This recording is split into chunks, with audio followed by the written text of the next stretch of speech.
Folks, welcome in. It's Trainwreck 28, Monday, November 10th. And hey, when the cat's away, the mice will play. And that's why I'm here sitting at our guy Maniac's desk. We got Mike Bundt in the studio.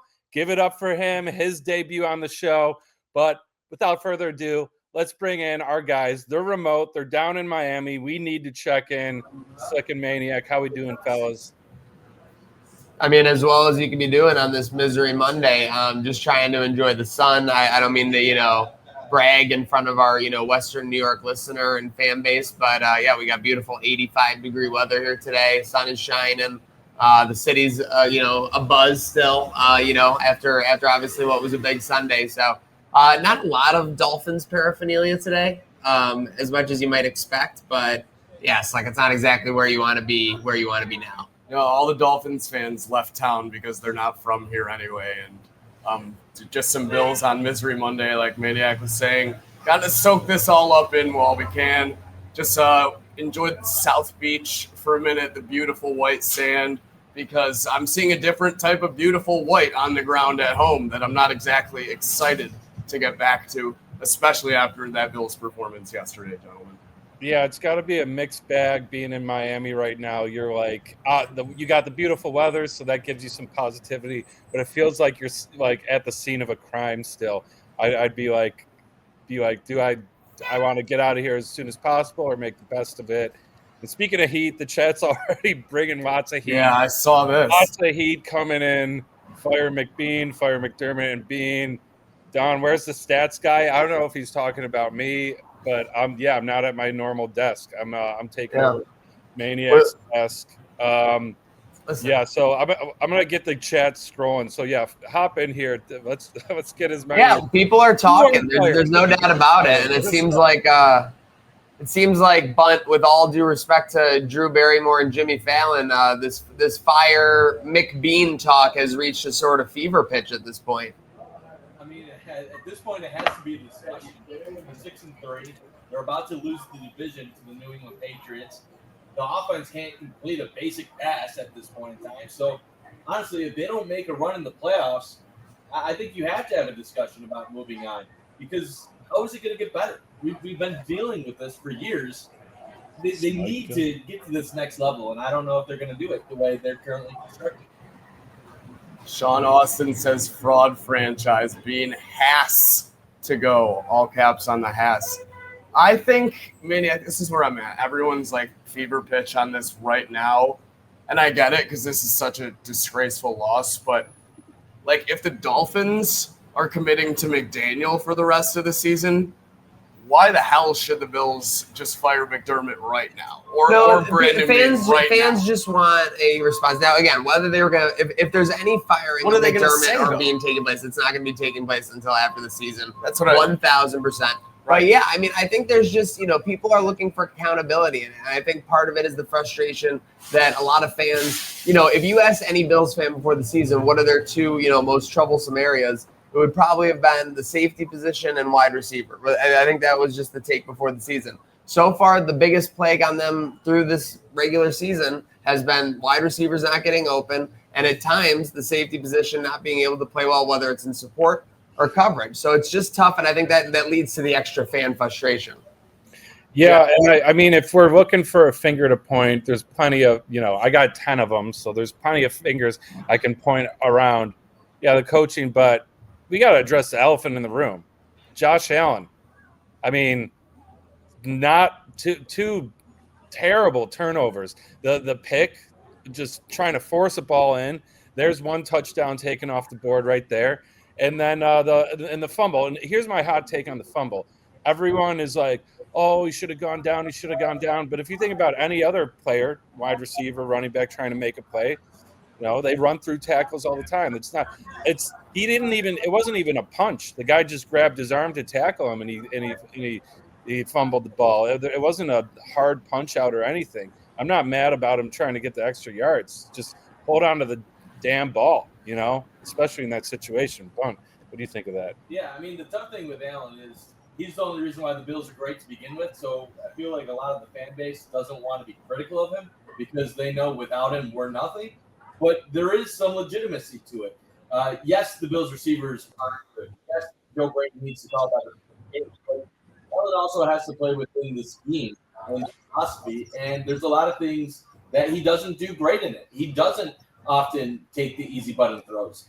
Those turnovers were very costly yesterday, even if the offense was struggling to move the ball. I'll put like maybe 10% of this on Josh Allen. I really do believe they need to build a team properly around him. But still, if they're going to have what they have on offense, he needs to do his job at a higher level than what he has the last month. Like, right. I get it. I get that Achane went off. I get that Waddle went off eventually. But just looking back at yesterday, and I'll still digest it more, I kind of have a tough time blaming the defense for the most part. Like, sure, they hit the one big splash play to Waddle, which was about a 40-yard touchdown. Besides that, he had 45 yards. Achane obviously had a day. But when I think about it, you just have to play complementary football in the NFL. And yesterday, it cannot be stressed enough that you were getting virtually nothing out of your offense, especially in the first half. You weren't getting like lengthy drives that ended up nothing. You were getting basically quick 3-and-outs, 5-and-outs, things like that had to put the defense right back out there. So, and a defense that obviously lost depth early. So, I'm part of it. I think it was really a team loss. There were junctures of the game where everybody on the team played bad. But I'm just surprised to see it kind of zeroed in on like a couple people, Slick. Yeah, especially I don't even think that fumble was really like what sealed the deal. It was when we had that chance coming back and Josh throws the bad interception right in the end zone. Knox nowhere near that ball. I don't know if that was a miscommunication on the route wise or he just flat out missed him. But I want to get into these comments, Don, if you don't mind, because I just saw one. Sean Austin's going on a heater. Absolutely insane. If you want to, this one. We have the live chat up there too, but yeah, highlight this one because this is crazy. Josh is on the descend. Trade him to Arizona for 3 first-round picks, and let's get a new regime. Start anew. That makes no sense. Can't stand Josh's 1,000-yard stare after games. Diggs was clearly the leader on this team and was probably sick of Josh being laissez-faire. I respect Sean Austin jumping in the chat, but I think if you were to nuclear meltdown the Bills franchise right now, the only piece that you have remaining at the end of the day is Joshua Patrick Allen. Yeah, he goes, would you rather have 6 first-round picks and cap space in the future or descending Josh Allen? A descending Josh Allen. Who the hell's to say that we have a quarterback? Like, everyone's been talking about how much this college was it Mendez in Albany that was saying the class sucks? I forget who it was on our Crash Album. Yep, that was Mendez from Albany. Yeah, so and checking in much rather have Josh Allen than the picks right now. And it seems like Brandon Beane wants to hang on to these picks anyway. So I really don't know what the hell's going on there. Checking in with Insta, we have other people firing back. Take Josh off this roster, and this team is awful. Can't be Superman forever. Yeah, you were kind of saying, yeah. Well, I mean, the tough part about it was why were the Bills losing games a couple years ago when they started 6-6? They didn't take care of the ball. They threw too many interceptions, and a lot of people said Josh didn't have any easy buttons. So their natural response was let's build a running game. Let's try to be more efficient. And last year led to a 13-4 season, and they were within of going to a Super Bowl. The problem is last year made them double down on that approach. They thought that was the answer, and now teams have figured them out. If you can stop the run game, you can shut down this entire offense. And I think if there's an easy fix in the offseason, you have to go back to what you were doing before. You have to add more chances to this offense. You have to add better receivers, and that's the only way they're going to be able to open up the passing game. And if Josh throws 17, 18 interceptions next year, it would stink. But you almost have to take that if you want Josh Allen to be the best version of himself. Because right now, the only way they're scoring is on 6-7 minute drives. They can't do anything quick. Yeah, agreed. Yeah, and do you think Josh Palmer offers any respite in that? Because that's basically the only reinforcement this offense has coming. I mean, at the end of the day, you're not going to be able to go sign someone off the street. Cole Beasley isn't coming and getting open, for 15-yard outs anymore. Could Palmer – I mean, and by the way, that's also relying on everybody else in the offense staying healthy. James Cook, Dalton Kincaid. But could Palmer be the missing piece that, it looks like it's possible? Yeah, it's going to sound crazy, but you're probably relying on Josh Palmer and Gabe Davis combo to step up for this team later this season. Gabe Davis might be just as important as Josh Palmer just because Josh Allen has that familiarity with him. So it's insane to say this on early November, but if the Bills want to find any passing game, you're probably looking at Josh Palmer and Gabe Davis down the stretch being the guys that open each other. Yeah, and I know Meerkat's all hyped because Keon's over receiving yards. I think finally hit. But let's be honest, Keon left a lot on his plate. There was a lot that some routes he wasn't on the same page with. Some there was one ball he threw where it's like, this is why we got you. It's a jump up in the air over the guy, battle for the ball. That he was supposed to be that type of guy, and he just can't come up with it. I'm kind of out on Keon. Great guy, love Agent Paul, but I walked away from yesterday's performance not too high on our guy. But what do you think when you see all the failure? Like, they were definitely trying to hit back shoulders, fades to him, like not a ton, but maybe I'd say like maybe 2 or 3 in the first, second quarters, and then finally they connect on that third quarter one. Are they that far off? Because when he catches that third quarter touchdown, I mean, with all due respect, Keon Coleman looks like an unstoppable NFL wide receiver. But you're obviously not getting the output when you need it on a consistent basis.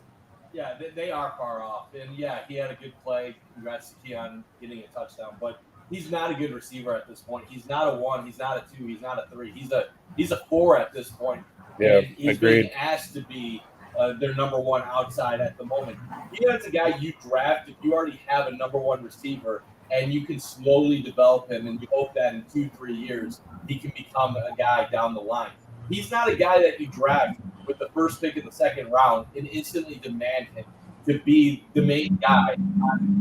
That's where the whole Keon pick and the way that Beans put together this roster is really upset me, because I think Keon could actually work out long term, but this is not a team that should have the patience to have a guy like Keon long term. There was other guys available, and the jump balls aren't working, and the back shoulder throws to Keon are just a disaster. How many of those do they even come close to completing? It's half the time the ball's thrown to Keon, you can just automatically put it up as an incompletion, and it's a mess. It's an absolute disaster. Yeah, and especially, I mean, all the Xavier Worthy people are they're having their day, because you trade that pick to Kansas City and he looks great there. Now, granted, he has a guy like Rashid Rice and Kelsey take some heat off him, but that's kind of the point is when you have multiple guys, takes the pressure off everyone.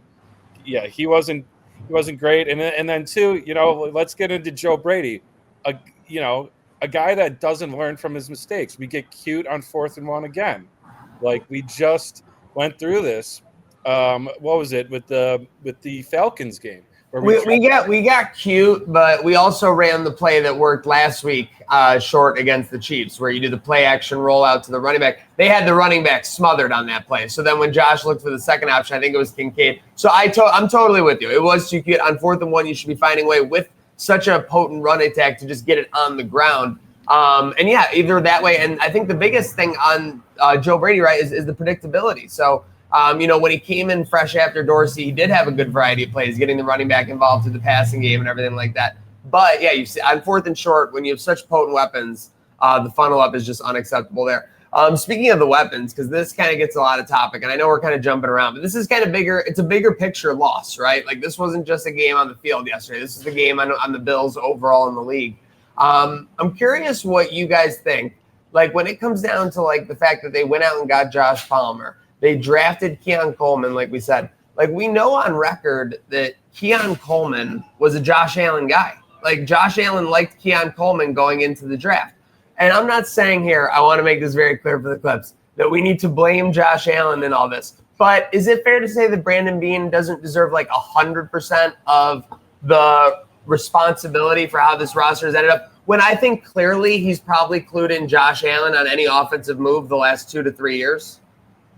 I think that's somewhat fair, but at the end of the day, Brandon Beane's the general manager, and he gets the final say. So even if your quarterback has a preference for a type of player, you still have to know what's best for your quarterback, even when your quarterback might not know what's best for himself.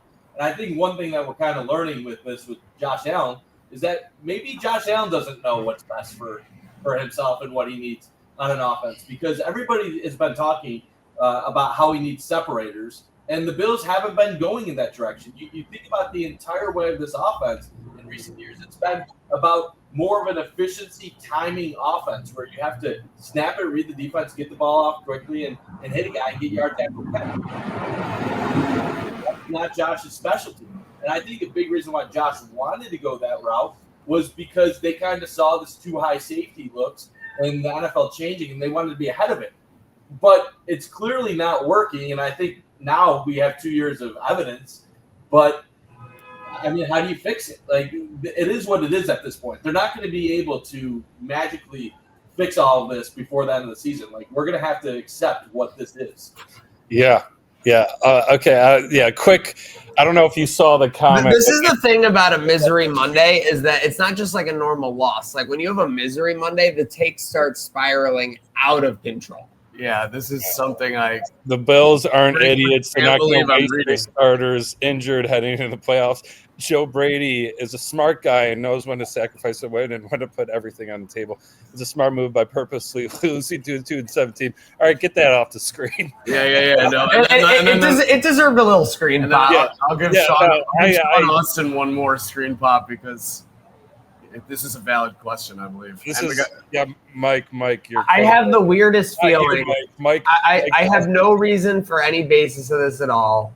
I'm not saying look on the bright side. I just have the weirdest feeling. You're Mr. Brightside? Yeah, I'm not Mr. Brightside. That they're going to win like the next 3. I don't know why, and it's going to make it all the dumber that we laid such a. Now, with that said, if that team that went out there yesterday in Miami is the team we're getting for the rest of the year, yeah, playoffs could be in question, as crazy as that sounds, because that offense was absolutely neutered, had no shots whatsoever. Defense couldn't get stops when they needed them, and special teams is nothing special at all. It's tough. Sean Austin says Kincaid's made of paper mache. I mean, I kind of agree. And two, you saw Kincaid's not in this game. The offense is. He was the only one catching anything. Well, it gives someone to give some kind of attention to other than Cook. I do want to say I never gone. Touched on Joe Brady. That offense was way too predictable yesterday. Like the total amount of formations had to be less than 12, maybe 15. It was very see-through, and like you said, it worked in Kansas City. That's not how the NFL works. Things don't necessarily work week to week when guys have all that film on you. Frankly, annoying to watch. Yes, I can't believe we're asking this question in mid-November right now. But how hurt was Gabe Davis when we signed him? We knew that this guy wasn't even going to be available until like mid-November. I know it was a practice squad signing, and it was one of those veteran practice squad signings, but we need him right now. We literally need Gabe Davis, and we can't get him. So by the way, we need you following along on Herd of Buffalo Network, Trainwreck Sports. Thanks for tuning in on this Trainwreck today. And by the way, like now it brings to the question, was that activation to the practice squad before the Chiefs just an absolute bluff? Just to get them. It was almost a morale. It was almost a morale boost. Like sometimes in Halo, when the Master Chief shows up at a front line, like they get a little pop, they get a little morale boost. Yeah. So that was Gabe Davis, the Master Spartan. Spartan. Like that was to infuse the. But like you're right, we do need him. And going in, I mean, the Patriots just did lay an ass whooping on this next team that we're going and getting. Maybe not an ass whooping, but they're still winning games. We're behind. Yeah, I think, No Blay brings up a good point about Brady's concepts, and I'd be interested to hear about this as we kind of wrap up the Bills talk. I mean, again, you can lament about yesterday's game for probably a week straight, and I'm sure that many will. But Brady's concepts, the thing to me in this tweet or this message from him, it's kind of true. I don't think Joe Brady's concepts are good at getting anybody open up 10 to 15 yards downfield or more, but they're good at getting people open quickly, which was the nice relief because when we had the Ken Dorsey offense, we were going 3 and out. We were throwing the ball down the field, but it was incomplete. When we got the quick hitters, it felt a little bit more reliant, but it's been figured out. Now the league has almost 2 years of film on Joe Brady. And the one last thing I'll say, I know we're all kind of negative today and everybody is down with this Misery Monday. At the end of the day, there's not many teams that are going to shut down the Bills running. So if you do want to have a reason for confidence, I would say James Cook is going to. And if James Cook is on his game, the Bills' offense is still good enough to where they should be able to score 25 plus a game. So Miami, credit to them, they played very well. They shut down the Bills' run game, and then they made Josh Allen feel a little bit antsy. But he still had 3.5 seconds in the pocket for a throw yesterday. So there are things to be encouraged by. It's just the margins aren't as big as what the Bills used to have. They used to be able to keep in every game. Now they bring a bad game, they can lose to almost any team in the league. Yeah. And I will say, to steal your Thunder Maniac, Mr. Brightside, I have a little comedic relief. Did we experience the earliest timeout ever taken in NFL football history? We were off to such, I can't even tell you what a good start that game was. I was in paradise, like 38 seconds in. It was, you had the false start where they were debating it for a long time and they called it on Miami. Then you had the timeout. Oh my God, everything was going literally according to plan. Tua tosses up a fair catch on the first drive. Like literally everything was going just to the script. And then what happened was something that literally no analyst on the face of the planet could have predicted. And it was misery.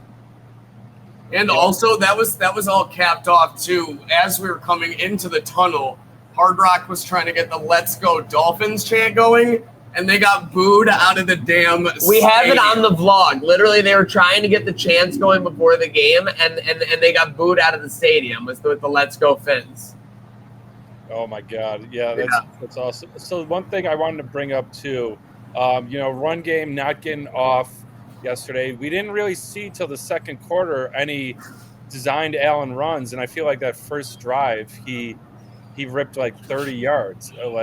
Or should we be getting more involved in the run game early? It just seemed, we've said this before. I feel like this was a point last year is where we kind of don't start running with Josh until it's like emergency mode, like break glass in case of emergency. Josh Allen run time. And see, even that, then it's predictable as well. So it's really no, but I agree. Questions need to be answered. We need to get some draw action in the backfield. I'm telling you, they're going fins up here on South Beach. You're like it's Chicken insane. Little, It's the sky insane. is falling down. But That might have been McDaniel driving by again. so we have to talk about this. Yes, it's way more important than any talking point. Did Mike McDaniel really go to elbow room last night after the win? It appears he at least drove by, and I don't know if he honked. I don't know what he did, but yeah, that's you see this that he was there. Let's The see. picture, Slick and I can confirm. I mean, that is the corner adjacent to elbow room. The question is, was the timing at what the reporter was saying? It was also like an NFL memes account, so it was tough to tell. But it didn't look like a Photoshop or anything. It didn't look like a Photoshop, and it looked like a nice car, and there was Bills fan in the shot. I mean, I've been there since there was an angry Bills fan in the shot. I've been there since Thursday. Yeah. That was absolutely the corner. When that photo was taken, I don't know. I will say, if that was last night and McDaniel lives anywhere outside of Fort Lauderdale, Hollywood. We got a video. Breaking news. We got breaking news, right? We got a video. No, we got breaking news. I'm sorry. We got breaking news over this. I just got the text. The New York, this is according to source. Pull this up on Twitter. This was just texted to me. So if it's wrong, I blame the person. Giants fire Brian Dable. What? That's what I just got texted. Do we bring him home? Dable. Oh my God. Bro, Jesus. Stop. Adam Schefter. Sources. Okay. So it's official.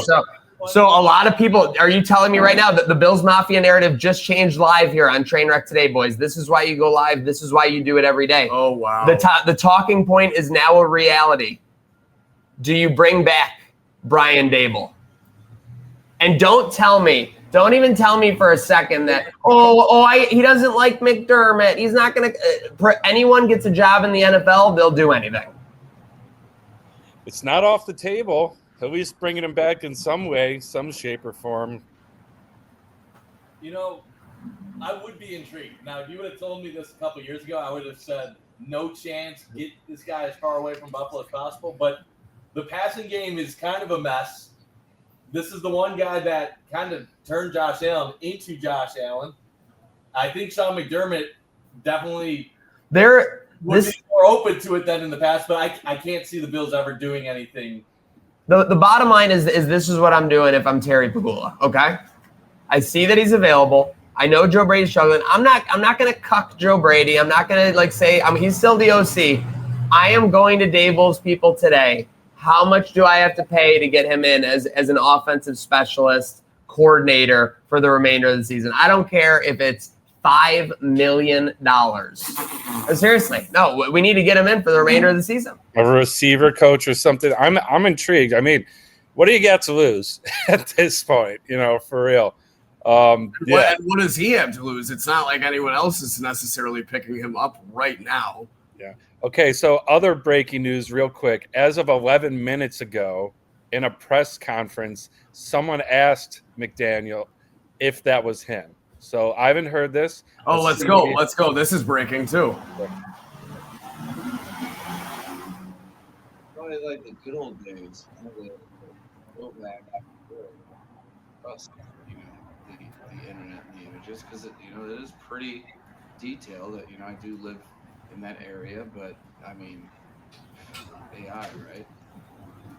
So he didn't answer the question. So he was there. Was that you? So are you confirming or denying? I live in that area. AI is real.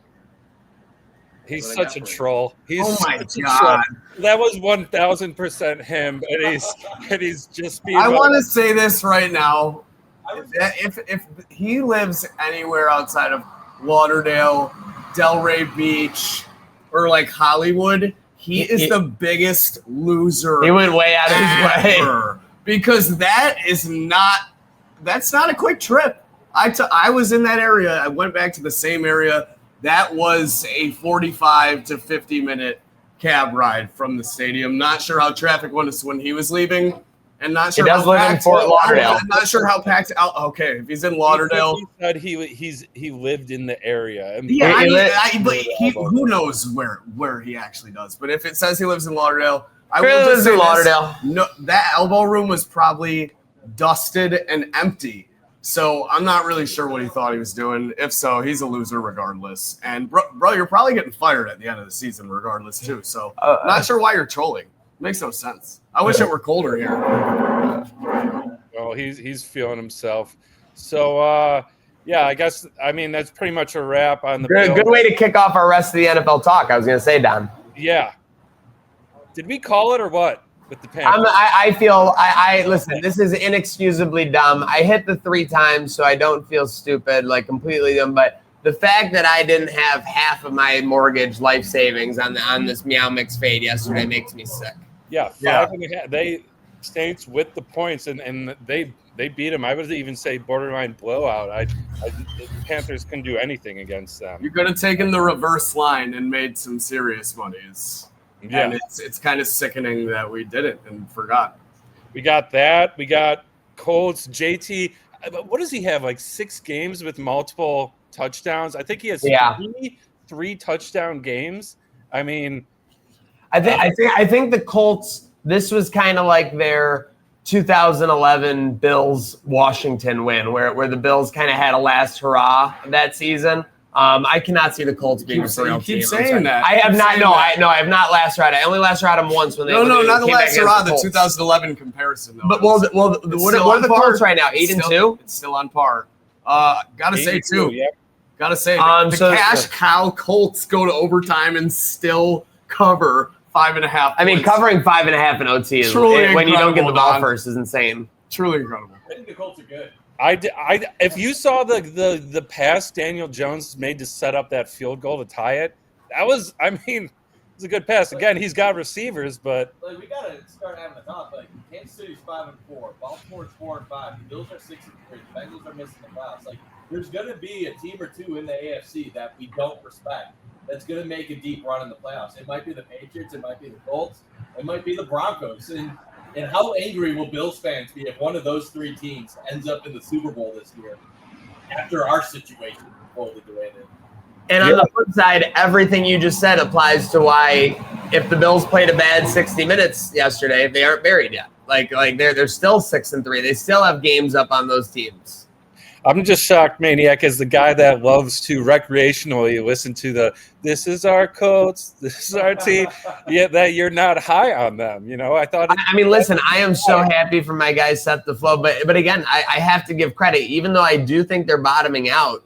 When I look up at them in the standings, like I'm a little nervous. Like I can't be, worshiping a guy who's up in the standings. Like he's got it better than me. I like into flow when they're like in the hunt. Like that's my guy. Like, like, but yeah, no, like, I mean, Daniel Jones, the bottom line, here's the real question. Is any team playing in the playoffs fearful of Daniel Jones at this point? They're fearful of the offensive line and the running game. Yeah. That's fair. I mean, but, this isn't 1978. You're going to take that away. But can you take it away? Is it a guarantee? I mean, if overtime they get the ball back, they just ran the ball like 6 times in a row and got an easy touchdown. So everyone in the mud knew that was going to happen. That's the question. Like, there's something to be said about being like, yeah, we're predictable, but we're going to punch you in the mouth and we're still going to score anyway. So who cares? Big hog football. Yeah. The meat package. Yeah, so they're for real. And you know who else I think is for real on the NFC side? I think the Rams are being, people aren't as high on them as they should be. Maybe that was 2 weeks ago. Maybe everyone's high on them now. But you look at the NFC, they may not have what's their record right now? I mean, talk about the same division. You got the Seahawks at 7-2. Yeah. Putting up a 40 burger against Arizona yesterday. And Arizona actually looked pretty good with Jacoby Brissett the last week. I'm not saying that really meant anything for my stock, but yeah, that's the NFC West looking crazy over there a little bit. That's the Rams, like you said, still in there. And then it's not like the Niners have a terrible record now. Well, what is it? It's 6-4 still. I mean, that's a powerhouse division at the moment. Right. Yeah. 4:00 slate. I was trying to wash my mouth of this Bills game, and it was just click, click, click, blowout, blowout, blowout. I think there were only 3-4 games on, and they were all just complete blowouts. So, yeah, NFL kind of turned on its head. At least the AFC, like you said, it's kind of been turned on its head this year. So we're gonna have to see where things. The other thing I got going in the group chat, just speaking of the overall NFL. You said it, Don. Like the Rams could be a dark horse to make a Super Bowl this year. The Colts definitely could make a run. Is any team right now saying 100% for sure we're going to be in the Super Bowl? Because last year around this time, the Chiefs were definitely saying it. They ended up in the Super Bowl. It just seems like it's a lot more wide open this year. And if, again, you have to find a way to do it. But if the Bills start playing their best football now, they could still be leaving the stable. Yeah, I think last year everyone was all in on the Lions making the Super Bowl, but they choked in the playoffs. So, I mean, that goes to show. We'll have to see. Colts get to the playoffs. They still have a – oh, my God. They still have a younger team, at least in terms of other – JT. Daniel Jones, he's a veteran, but he's never really been to the playoffs, That one time. Oh, yeah, that's right. Vikings, the one that Dable made. Speaking of Dable, yeah, we got – every Instagram just tweeted a photo of Josh Allen sitting next to Brian Dable. So I'm sure that will be the trending topic of the day. Yeah, we got everyone in Insta. Dable needs to come back. BOC. Blitz 7 says Joe Brady better start learning Chinese. Not sure what that means. Whoa, inappropriate. This isn't the NBA, brother. So that about recaps the NFL. Now, looking at our other football, though, the one bright spot, UB Bulls. Yep. Right? Yep. Maybe not so bright, though. Well, we stand a Buffalo sports team that hasn't lost in the last 100 hours. Let's go. But maybe not so bright. What's going on with Pete Lembo's But Coach Lembo might have taken a slight owl here. Lembo always preaches ball security, and I think when he gets to the next practice, the players are going to be talking about account security. It's like, because I mean, first off, the for real and the FR in this tweet, by the way, could have got away with it if it wasn't for the FR. I don't know. Yeah. Well, once I was like, what the heck? He's bragging about a new car. Okay. For grateful. I took that leap and gave crypto a real shot. I saw that. I saw the lock on his profile, and I'm like, oh Oh no, another one. Mad funny that I'm pretty sure he didn't even promote a crypto, right? He just said he got rich off crypto. No, there is an account tag. There's an account. Like, there's a crypto account. We're not gonna give him the clout though. Yeah, that it tags basically that this account helped him get the car or whatever. Just wild stuff. And then speaking of wild stuff, we got on the script the Miami Heat's coach. So house burns down. There's rumors it's his ex-girlfriend allegedly. So I was told this the day it happened because I'm obviously down in the area, and then Maniac tells me that it was his ex-girlfriend that's the alleged perpetrator here. Yeah, alleged. In Buffalo. Did not know if you guys knew that. Did not know that. Eric Spoelstra was born in Buffalo. Wow, no, I didn't know that either. That's crazy. Well, and I saw a photo. So of you this guys were player, doing some sleuthing. I saw a photo of this player. This was like your house is gone fire. Like, this wasn't just like a small one. Yeah, like sometimes they have to decide like should we rebuild it or rent it? No, the house is you got a lot. Yeah. So I hope he's got like really good insurance or whatever. I don't know how that gets taken care of, especially if that's a crime. So yeah, insane, but kind of crazy that's happening while we're all down on the South Beach. Other crazy NBA news. I saw this the other day. We got a photo here. Yeah, it was burned from the inside. Like it's kind of wild. Yeah. Oh yeah, I mean that's. A correction, wasn't born in Buffalo, but not alleged. Allegedly. But other crazy stuff going on in the NBA as well, Don. Oh my God, yeah, that house is done. Sorry, buddy. Yeah. You said Giannis stops a robbery? Yeah, so he came to a game, something practice with a black eye. And reporters called him out on it. He was at the grocery store. Allegedly, this man tries to snatch woman's purse. And Giannis basically went like Jackie Chan on his ass. Yeah. And put him in a chokehold until authorities arrived. Good guy Giannis. So love to see that. I hate to see the black eye from him, but, stopping crime out in Milwaukee. Yeah. All right, we got Dawson Z on Instagram. Did you talk about Dable yet? Could he come back? Yeah, we talked about it. And I can't even tell you how much this game sucked. If we had just won 21-10, boring game, a couple of highlights, we could have talked about all the great stuff, like the ESPN apologies for the solitaire app, all the other stuff going on in South Beach. Instead, we had to focus on like the flaccid nature of the Buffalo Bills. The Bills robbed us. I mean, I guess we'll still have time for that down the line, but I just feel like we got robbed by this game. That's all. That's my final button on it. Yeah, we'd be laughing about the Dable firing. Now we're like, maybe. Yeah, so we'll see. I'm not surprised he comes back, shape or form. But yeah, so we got Mina. She apologized. Any other about this solitaire, this hacky solitaire app they're pushing? I mean, yeah, like so we were kind of like talking about it in the chat. I mean, she tweeted out, she kind of took accountability for it. She also did it during the Saturday evening, rush of like all the news where maybe it's kind of gets swept under the rug. But yeah, that was kind of the first person to admit fault, Don. Yeah, I haven't seen any other apologies, but yeah, Chris clocking in. What's up, Chris? Yeah, major power move. They're it's low-key. It's like, how can something be a blessing and a curse? It's like, it's great that it's good weather. It's also the last place on earth I want to be right now. Yeah, we're just soaking up every hour because we're kind of like stuck here at the moment. I'm catching a flight in a few hours, but I don't mind the heat. It's definitely better than what I'm coming back to. Well, right on. Speaking of heat, let's go over to recap our prediction with conviction. I survived. Slick wants out. Yeah, I stink. Well, we're gonna, sometimes you have to shut down something to make sure it's running the right way. So I think we need to do a shutdown this week until this weekend on prediction with conviction and figure out solutions. Slick's like 3 behind at this point, and he's like crying every day. Don can't lose now, and I have to do too. So we got to play catch up. We got to figure out the mustard of it all. The one thing I will tease is stay tuned for something this Thursday.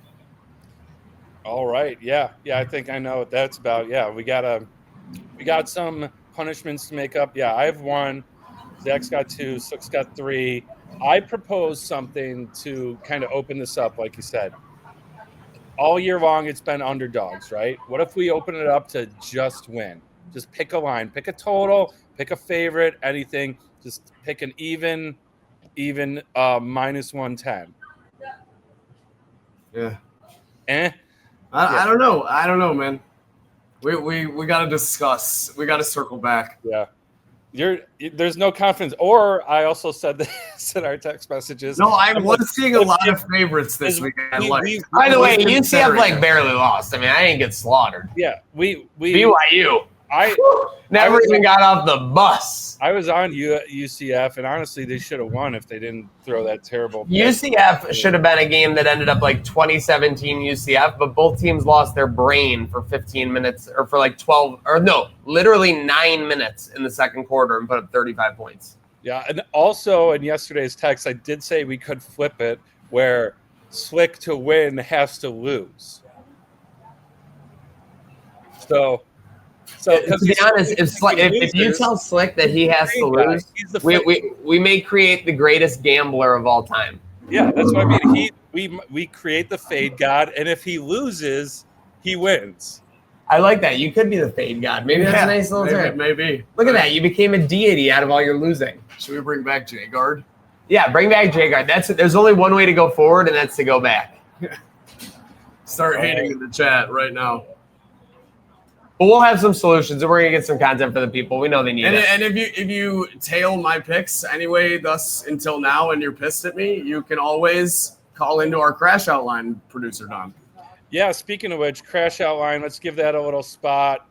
Call in 716-226-6263. Throw a *67 before that number if you want to have a private call. Don't worry, though. We don't leak any numbers, any names, any personal information, anything like that. 14 comments in 90 seconds on the day bowl. Yeah. I'm kind of shocked that we don't have a call today. You know, we've gotten calls all week after. I think it was such a depressing episode. Like, it's like, what do you even crash about? You don't know where to begin. Yeah, it might take a couple days to register and actually let me know what they want to crash out about. Don't crash out online. Crash out on our line. Yes, sir. Yes, sir. Instagram or McDermott has to go to win a championship. Yeah, that's about what today is all about. You know what? To be honest, I think we're kind of doing the wind down of the show here. Great time to start just saying this is the year, because nobody for the next 100 hours is going to be saying it in Western New York. This is the year.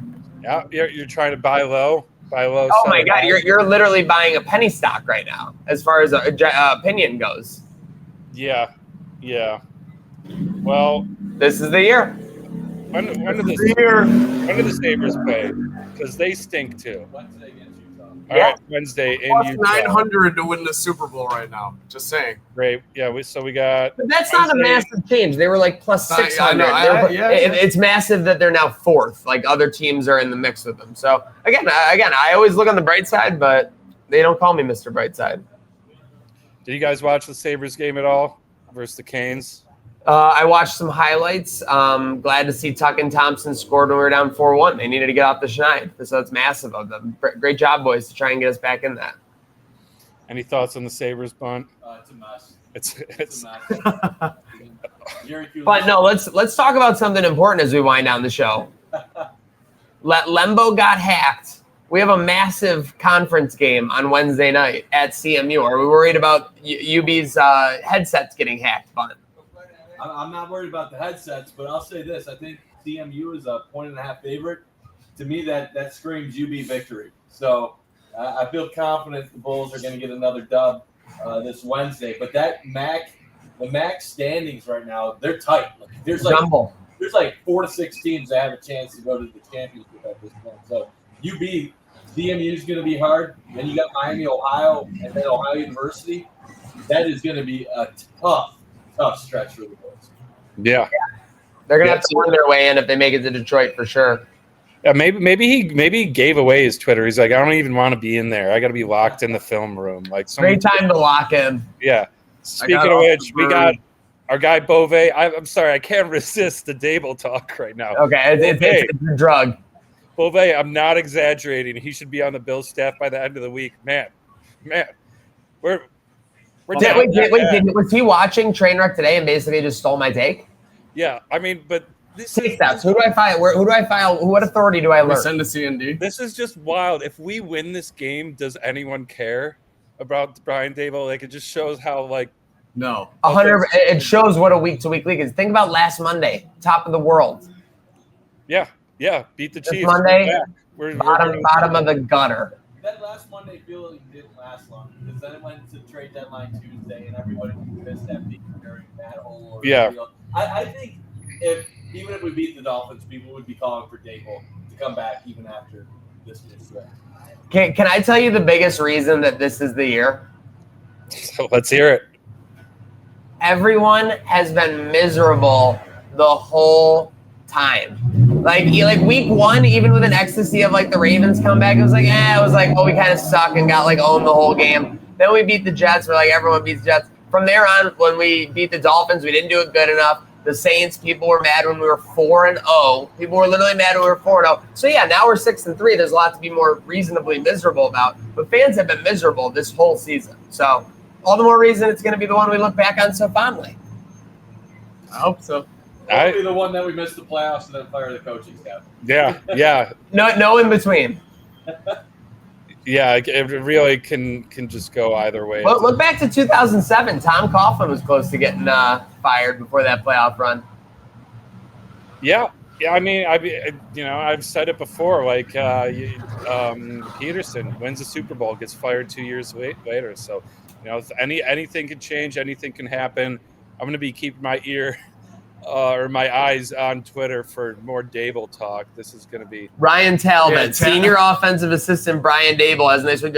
I'm telling you, boys, I should be getting like at least 99 cents for these takes. It's royalties. But appreciate you. There's no price we can put on everyone tuning in to Trainwreck today, Monday, Wednesday, Friday at noon. Like, doesn't matter whether we're in South Beach, doesn't matter whether we're in Hamburg, it never stops. Tell my mama that I'm coming home. Yeah, and I can't wait for Friday to talk about this Trainwreck tracker because I might have a new addition that, and Mike might be safe. We'll see. But yeah, thanks everybody for tuning in. Huge shout out to Mike getting in the saddle with us. Him, debut in the live studio. Any last shout outs, last words? It's never as bad as it is. It's never as good as you think it is. Things feel tough with the Bills right now. Who knows? Maybe Maniac's right. Maybe they'll end up making a surprise run. Right on. Well, thank you everybody for your comments, hopping in the chat and going through it with us today. Call the crash out line, let it out. Go Bills, go Sabres, and everybody have a good day now.